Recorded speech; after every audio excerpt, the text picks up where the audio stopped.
And a big thank you to the Rio Rancho Rams cheerleaders for helping us kick off the 2025 high school football season. The rundown is back. I'm Julian Paras. And I'm Ruby Aurora. Temperatures may say summertime, but football is in the air with storylines across the state. Yep, that's right. And tonight we have a ton of great action from amazing plays, players, and for the first week of the season, matchups we could possibly see come playoff time. And speaking of players, one former top recruit is finding a new home in the Midwest. We sat down with former La Cueva star Mason Posa to talk about a transition from Bear to Badger. We start tonight's rundown in Rio Rancho. Yeah, the Rams hosting the Jaguars of Atrisco Heritage Academy. Rio Rancho hoping to have their roster blossom this year after being young in 2024, while the Jaguars are entering the Dominic Casals era, becoming the head coach in the offseason after being the team's offensive coordinator last year. To Rams Stadium we go, and the Rams would come out strong. To start off, Jaguars quarterback Gianluca Ramirez tries to find the open man, but it's Quentin McKinley picking it off, and it's Rams ball heading the other way. The very next play, Jaguars have something to say about that as they would pick off Rams QB Micah Takahashi. They would fail to convert on this drive. Rams get possession again, and Takahashi gets the ball, finds Parker Miller down the field, snagging it and getting down for the first down. It's 1st and goal for Rio Rancho. Next after that is the handoff to Ethan Rolon, plowing through the Jaguars defense, and the Rams getting their first touchdown in the game in the first quarter. Jaguars up 9-0.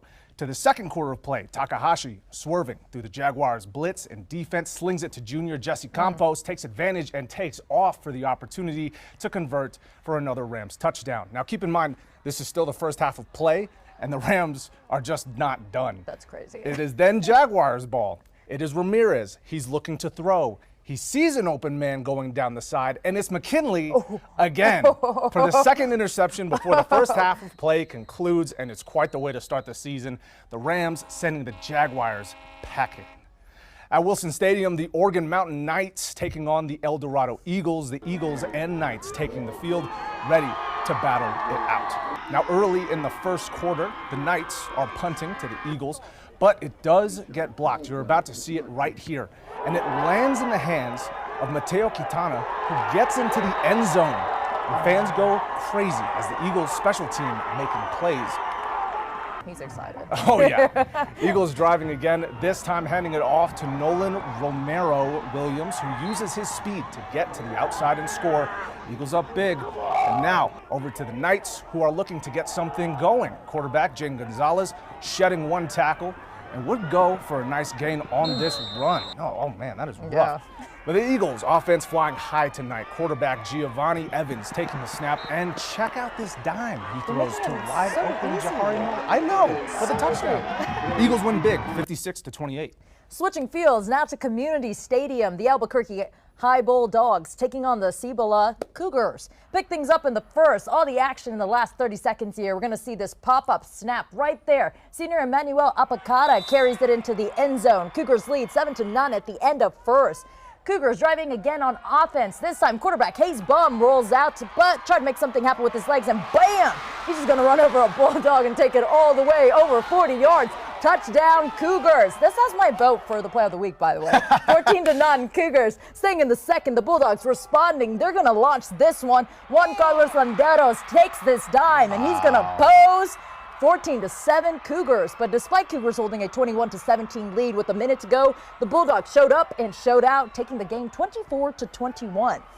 And over to Milne Stadium, the Rio Grande Ravens hosting the Aztec Tigers. We're in the middle of the first here. Tigers driving, they throw it out to Brody Sagata, but the Ravens defense with the peanut punch. I love that. Wow. Everyone's piling on. The Tigers were still able to recover even with that pile on, though, as you can see. No kidding. The Ravens now driving. Angel Montelongo throws a screen pass. Juan Moreno, he'll get a few yards. Ravens knocking on the door and gone. Ravens now going for it on the 4th down here. Montelongo is going to try to hook this one up right here with his wide receiver. Ready? Launching that one, but unable to locate the ball. Man. However, the Aztecs Tigers would defeat the Ravens 28-20. And we're just going to head down south as the two schools in Las Cruces go head-to-head. That's right. So Mayfield, the Trojans, hosting the Las Cruces Bulldogs tonight. And many considering the Bulldogs as a potential title contender, while the Trojans were in the Final Four in Class 5A last year. To the Field of Dreams we go, and the Bulldogs hand it off to Daniel Amato, who takes it 41 yards. to the house. Oh my God, that's insane. Look at him, he's plowing through. Oh my gosh, it's just like me. All right, Bulldogs driving again, this time through the air. Gunnar Guardiola goes deep and finds Isaiah Barunda. Dogs up 14. And it's all dogs tonight. Guardiola going deep again, finding Amaro again, and he would break a tackle and would go 88 yards for the score. It's crazy. Bulldogs dominate the Trojans 61-6. And an interesting cross matchup between a couple of the best teams in Class 5A and 6A. The Las Lunas Tigers traveling to Roswell to take on the reigning 5A state champs. To the Wool Bowl we go. Roswell driving quarterback Luke Lynn finding Noah Estracia for a 6. He's going to take it all the way. Goes up 7. And then later we're going to see second. And the second we're going to see quarter. Coyotes driving. Lynn driving back and finds, guess who? Estracia again for the 6. Lynn and Estracia having a game for themselves. Lynn also being head coach Jeff Lynn's son. How about that? The Coyotes defeating the Tigers 27-8. I'd be a proud father. Yeah, I think I would too. Staying in Class 5A is the runner-ups of the class last year, the Artesia Bulldogs, taking on the Carlsbad Cavemen. To the Caveman Stadium we go, and here come the Bulldogs with their annual dog pile. They do this before every game. So crazy from what I've been told. I haven't seen it personally with my own eyes, but I have to say, I love this stadium. It's insane how crazy it is. Okay, down 7, the quarterback looking to gain a few yards, but the ball comes out, and Marco Soto Jr. picks it up, and he will go all the way. Artesia takes care of, oh, there it is. Yeah, there he's going. Artesia takes care of the Caveman 48-24. And next on the rundown, a former top recruit finding a new home in the Midwest.